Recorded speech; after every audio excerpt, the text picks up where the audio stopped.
Welcome to Quarantine Kids Storytime. This is the tale of Peter Pan by JM Barrie. Enjoy! Chapter 6. The Little House. Foolish Tootles was standing like a conqueror over Wendy's body when the other boys sprang, armed, from their trees. You are too late. I have shot the Wendy. Peter would be so pleased with me. Overhead, Tinkerbell shouted, "Silly ass!" and darted into hiding. The others did not hear her. They had crowded round Wendy, and as they looked, a terrible silence fell upon the wood. If Wendy's heart had been beating, they would all have heard it. Slightly was the first to speak. "This is no bird. I think this must be a lady. A lady? And we have killed her." They all whipped off their caps. "Now I see. Peter was bringing her to us." He threw himself sorrowfully on the ground. One twin said, "A lady to take care of us at last, and you've killed her." They were sorry for him, but sorrier for themselves, and when he took a step nearer them, they turned from him. Tootles' face was very white, but there was a dignity about him now that had never been there before. I did it. When ladies used to come to me in dreams, I said, pretty mother, pretty mother. But when at last she really came, I shot her." He moved slowly away. Don't go. I must. I am so afraid of Peter.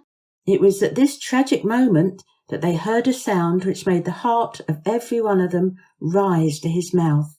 They heard Peter crow. Peter! They cried, for it always thus that he signalled his return. "Hide her!" They whispered, and gathered hastily around Wendy, but Tootles stood aloof. Again came that ringing crow. And Peter dropped in front of them. "Greetings, boys!" he cried, and mechanically they saluted, and then again was silence. He frowned. "I am back. Why do you not cheer?" They opened their mouths, but the cheers would not come. He overlooked it in his haste to tell the glorious tidings. "Great news, boys! I have brought at last a mother for you all!" Still no sound, except a little thud from Tootles as he dropped on his knees. "Have you not seen her? She flew this way." Me." One voice said, and another said. "Oh, mournful day." Tootles rose, Peter, I will show her to you. and when the others would still have hidden her, he said. Back, twins. Let Peter see. So they all stood back and let him see. And after he had looked for a little time, he did not know what to do next. She is dead. Perhaps she is frightened at being dead. He thought of hopping off in a comic sort of way till he was out of sight of her, and then never going near the spot any more. They would all have been glad to follow if he had done this. But there was the arrow. He took it from her heart and faced his band. Whose arrow? Mine, Peter. Oh, dastard hand! And he raised the arrow to use it as a dagger. Tootles did not flinch. He bared his breast. Strike, Peter. Strike true. Twice did Peter raise the arrow, and twice did his hand fall. "I cannot strike. There is something stays my hand." All looked at him in wonder, save Nibs, who fortunately looked at Wendy. "It is she, the Wendy lady. See her arm." Wonderful to relate, Wendy had raised her arm. "She lives." "The Wendy lady lives." Then Peter knelt beside her and found his button. You remember, she'd put it on a chain that she wore round her neck. "See? The arrow struck against this. It is the kiss I gave her. Huh! It has saved her life." "I remember kisses. Let me see it. Aye, that's a kiss." Peter did not hear him. He was begging Wendy to get better quickly so that he could show her the mermaids. Of course he could not answer yet, being still in a frightful faint. but from overhead came a wailing note. Listen to Tink. She is crying because the Wendy lives. Then they had to tell Peter of Tink's crime, and almost never had they seen him look so stern. Listen, Tinkerbell. I am your friend no more. Be gone from me. Forever! She flew onto his shoulder and pleaded, but he brushed her off. Not until Wendy again raised her arm did he relent sufficiently to say, Well, not forever, but for a whole week. Do you think Tinkerbell was grateful to Wendy for raising her arm? Oh dear no, never wanted to pinch her so much. Fairies indeed are strange, and Peter, who understood them best, often cuffed them. But what to do with Wendy in her present delicate state of health? Let us carry her down into the house. Aye, that is what one does with ladies. No, you must not touch her. It would not be sufficiently respectful. That is what I was thinking. But if she lies there, she will die. Aye, she will die, but there is no way out. Yes, there is. Let us build a little house round her. They were all delighted. Quick, bring me, each of you, the best we have. Gut our house. Be sharp. In a moment they were as busy as tailors the night before a wedding. They scurried this way and that, down for bedding, up for firewood, and while they were at it, who should appear but John and Michael? As they dragged along the ground, they fell asleep standing, stopped, woke up, moved another step and slept again. John! John! Michael would cry, Wake up! Where is Nana, John? And Mother? and then John would rub his eyes and mutter, It is true. We did fly.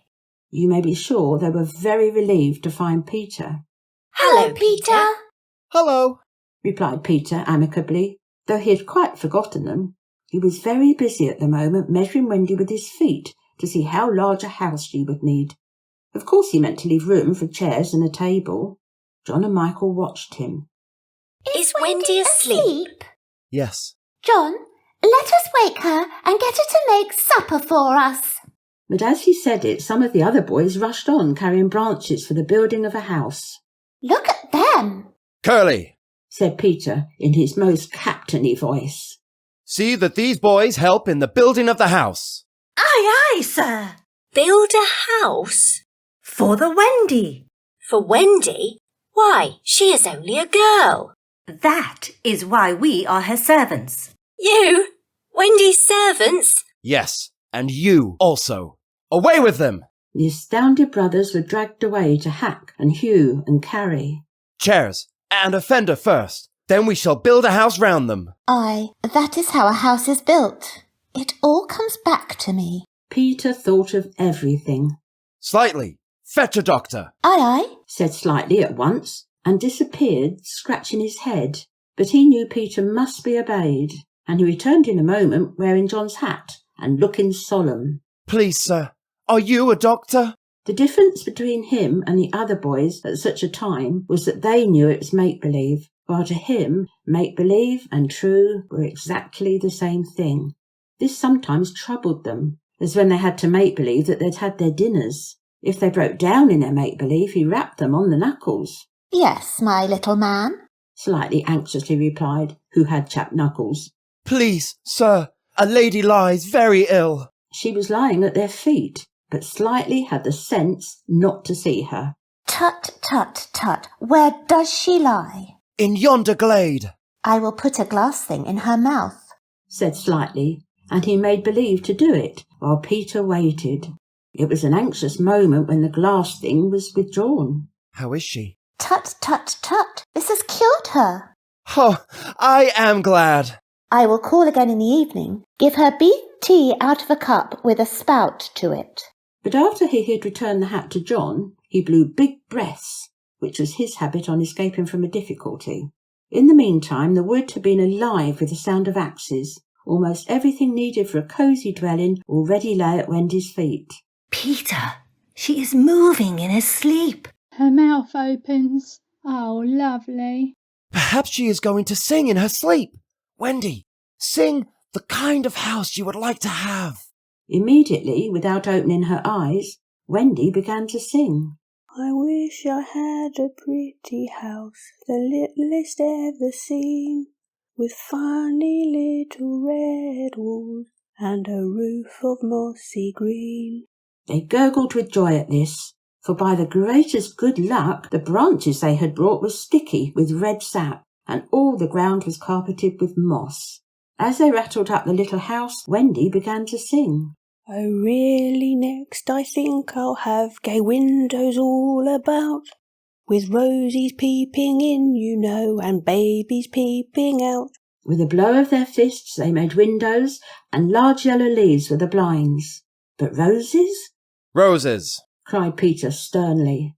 Quickly they made believe to grow the loveliest roses up the walls. Peter, seeing this to be a good idea, at once pretended that it was his own. The house was quite beautiful, and no doubt Wendy was very cosy within, though of course they could no longer see her. Peter strode up and down, ordering finishing touches. Nothing escaped his eagle eye. And just when it seemed absolutely finished... There's no knocker on the door. They were ashamed, but Tootles gave the sole of his shoe, and it made an excellent knocker. Absolutely finished now, they thought. Not a bit of it. There's no chimney. We must have a chimney. It certainly does need a chimney. This gave Peter an idea.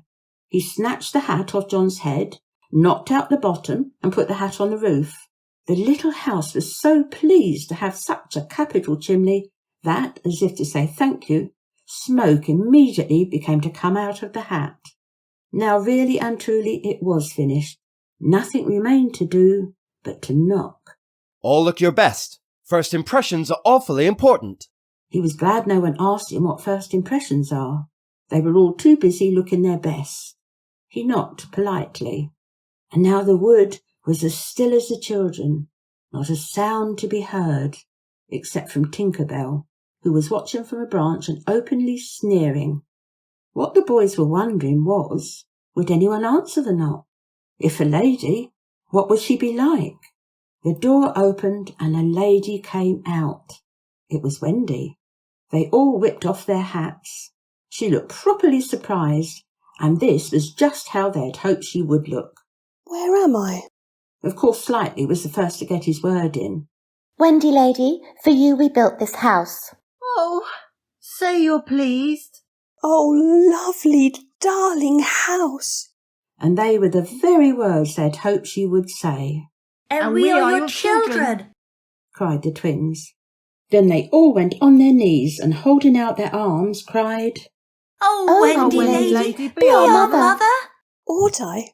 Wendy said, all shining. Of course it's frightfully fascinating, but you see I'm only a little girl. I have no real experience. That doesn't matter, said Peter, as if he were the only person present who knew all about it, though he was really the one who knew least. What we need is a nice, motherly person. Oh dear, you see, I feel that is exactly what I am. It is. We saw it at once. Very well, I will do my best. Come inside at once, you naughty children. I'm sure your feet are damp, and before I put you to bed, I have just time to finish the story of Cinderella. In they went. I don't know how there was room for them, but you can squeeze very tightly in the Neverland, and that was the first of many joyous evenings they had with Wendy. By and by she tucked them up in the great bed in the home under the trees, but she herself slept that night in the little house, and Peter kept watch outside with drawn sword, for the pirates could be heard carousing far away, and the wolves were on the prowl. The little house looked so cosy and safe in the darkness, with the bright light showing through its blinds, and the chimney smoking beautifully, and Peter standing on guard. After a time he fell asleep, and some unsteady fairies had to climb over him on their way home from a social gathering. Any of the other boys obstructing the fairy path at night they would have mischiefed, but they just tweaked Peter's nose and passed on.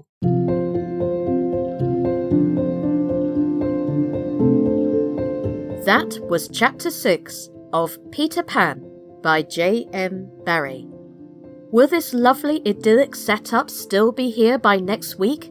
Tune in then to find out what happens to Wendy and the boys. Playing the narrator was Christine Hounslow. Tootles was played by Andrea Rose. Tinkerbell and Nibs was played by Sophie Methuen-Turner. Slightly and Michael was played by Claire Coull. Curly was played by Christine Hepworth-James. Peter was played by Jimmy Dean. Wendy was played by Alice J. Crouch. And John was played by Emma Howarth. If you are enjoying this tale, please consider donating to Great Ormond Street Hospital, whom we are fundraising for. In his lifetime, JM Barrie's royalties from the Book of Peter Pan helped this wonderful hospital grow and grow, and to this day, it is still making children's lives that much happier.